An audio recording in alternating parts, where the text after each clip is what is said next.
आम आदमी पार्टी को मिली संजीवनी, ममता बनर्जी का भी जलवा बरकरार। बीजेपी और कांग्रेस की परीक्षा हुई सख्त। उपचुनाव के नतीजों के क्या हैं सियासी मायने। देश के 4 राज्यों की 5 विधानसभा सीट के उपचुनाव के नतीजे आ गए हैं। गुजरात की 2 सीटों के अलावा केरल, पंजाब और पश्चिम बंगाल की एक सीट पर उपचुनाव हुए हैं। इस उपचुनाव में आम आदमी पार्टी पंजाब में अपना किला बचाए रखते हुए गुजरात की अपनी सीटें भी बचाए रखने में सफल रही है, जबकि पश्चिम बंगाल में टीएमसी ने अपने दुर्ग को बचाए रखा है। तो केरल में कांग्रेस ने वाम मोर्चा को मात देकर 2026 के विधानसभा चुनाव के लिए बड़ा सियासी संदेश दिया है, जबकि गुजरात में बीजेपी को 1 सीट से ही संतोष करना पड़ा है।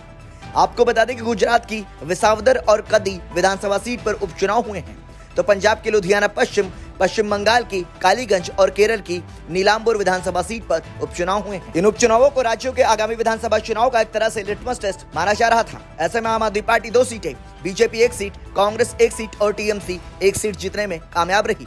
तो आइए जानते हैं कि उपचुनाव के नतीजों के सियासी मायने क्या क्या है। पंजाब में आपका दबदबा बरकरार। पंजाब की लुधियाना पश्चिम विधानसभा सीट पर उपचुनाव आम आदमी पार्टी के विधायक रहे गुरप्रीत बस्सी गोगी के निधन की वजह से हुए थे।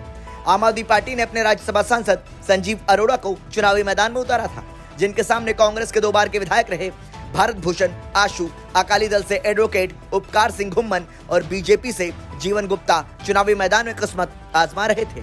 इस सीट पर संजीव अरोड़ा ने भारी मतों से उपचुनाव जीतकर आम आदमी पार्टी के सियासी दबदबे को बरकरार रखा है। गुजरात में बीजेपी को लगा झटका। गुजरात की कादी सीट से विधायक रहे करसन भाई पंजा भाई सोलंकी के निधन और विसावदर विधानसभा सीट से आम आदमी पार्टी के विधायक रहे भयानी भूपेंद्र भाई गंदू भाई के इस्तीफा देकर बीजेपी में शामिल होने के चलते उपचुनाव हुए थे। कादी विधानसभा सीट पर बीजेपी कब्जा जमाए रखने में सफल रही, लेकिन विसावदर सीट पर जीत का स्वाद नहीं चख सकी। आम आदमी पार्टी ने यह सीट जीतकर साबित कर दिया कि 2027 में आम आदमी पार्टी अहम रोल अदा करेगी। वहीं कांग्रेस के लिए गुजरात की राह काफी मुश्किलों भरी होती जा रही है। दरअसल विसावदर सीट पर आम आदमी पार्टी से गोपाल इटालिया, बीजेपी से किरीट पटेल और कांग्रेस से नितिन रणपारिया मैदान में किस्मत आजमा रहे थे। गोपाल इटालिया ने 75,942 वोट पाकर बीजेपी प्रत्याशी किरीट पटेल को 17,554 वोटों से हरा दिया है, जबकि कांग्रेस अपनी जमानत तक नहीं बचा सकी है। वहीं कादी सीट पर बीजेपी के राजेंद्र चावड़ा, कांग्रेस के रमेश चावड़ा और आम आदमी पार्टी के जगदीश चावड़ा चुनावी मैदान में थे। बीजेपी के राजेंद्र चावड़ा ये सीट जीतने में कामयाब रहे। बीजेपी को सीट पर 99,742 वोट मिले और कांग्रेस को 60,290। इस तरह से बीजेपी 39,452 वोटों से जीत दर्ज करने में सफल रही। केरल में कांग्रेस की दमदार वापसी। केरल की नीलांबुर सीट से लेफ्ट के अगुवाई वाले एलडीएफ से विधायक रहे पीवी अनवर के इस्तीफे के चलते उपचुनाव हुए थे। टीएमसी का दामन थामकर पीवी अनवर उपचुनाव में उतरे थे, लेकिन कांग्रेस के आर्यदान शौकत के आगे पस्त नजर आए। आर्यदान शौकत को 77,737 वोट मिले। वहीं लेफ्ट के एम स्वराज को 66,660 और पीवी अनवर को 19,760 वोट मिले।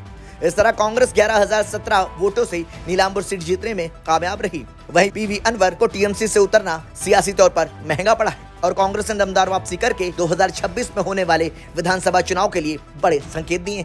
बंगाल में टीएमसी का वर्चस्व कायम। पश्चिम बंगाल की कालीगंज विधानसभा सीट पर उपचुनाव टीएमसी के विधायक रहे नसीरुद्दीन अहमद के निधन के चलते हुए थे। टीएमसी से नसीरुद्दीन अहमद की बेटी अलीफा अहमद चुनावी मैदान में थी, जबकि बीजेपी से आशीष घोष और कांग्रेस से काबिल उद्दीन शेख मैदान में थे। खुद लेफ्ट चुनाव लड़ने के बाद भी कांग्रेस प्रत्याशी को समर्थन कर रही थी। हालांकि अलीफा ने भारी मतों से जीत दर्ज की है, जबकि दूसरे नंबर पर बीजेपी के आशीष घोष रहे हैं। वहीं एक बार फिर से कांग्रेस और लेफ्ट की सियासी केमिस्ट्री काम नहीं आ सकी है और मुस्लिमों का बड़ा तबका टीएमसी के साथ खड़ा नजर आया। आम आदमी पार्टी को मिली संजीवनी। दिल्ली की सत्ता गंवाने के बाद उपचुनाव में 5 में से 2 सीटें जीतना आम आदमी पार्टी के लिए किसी सियासी संजीवनी से कम नहीं है। पंजाब की लुधियाना पश्चिम सीट पर आम आदमी पार्टी के संजीव अरोड़ा के जीतने से राज्यसभा की एक सीट खाली हो गई है, जिससे अरविंद केजरीवाल के राज्यसभा जाने का रास्ता बन सकता है। लुधियाना सीट जीतकर आम आदमी पार्टी ने 2027 में होने वाले पंजाब विधानसभा चुनाव के लिए मजबूत सियासी आधार रखा है। बीजेपी का ऑपरेशन लोटस नहीं आया काम।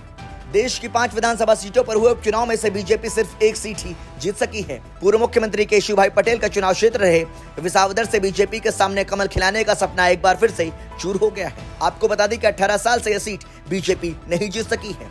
आम आदमी पार्टी के आगे बीजेपी पस्त नजर आई। वहीं बीजेपी को आम आदमी पार्टी के विधायक भूपेंद्र भाई को मिलाने का दाव भी काम नहीं आया है। आपको बता दें कि बीजेपी पीएम मोदी के गृह जनपद वाली कादी सीट पर जीत दर्ज करने में कामयाब रही, जहां पर पार्टी मजबूत स्थिति में है। पंजाब से लेकर बंगाल और केरल तक में बीजेपी को हारना किसी बड़े झटके से कम नहीं है। इस तरह से बंगाल और केरल में होने वाले विधानसभा चुनाव से पहले इस उपचुनाव में बीजेपी का हारना सही नहीं है। इस तरह से बीजेपी के लिए कहीं खुशी तो कहीं गम भरा परिणाम रहा है। ब्यूरो रिपोर्ट, संदेश वाहक।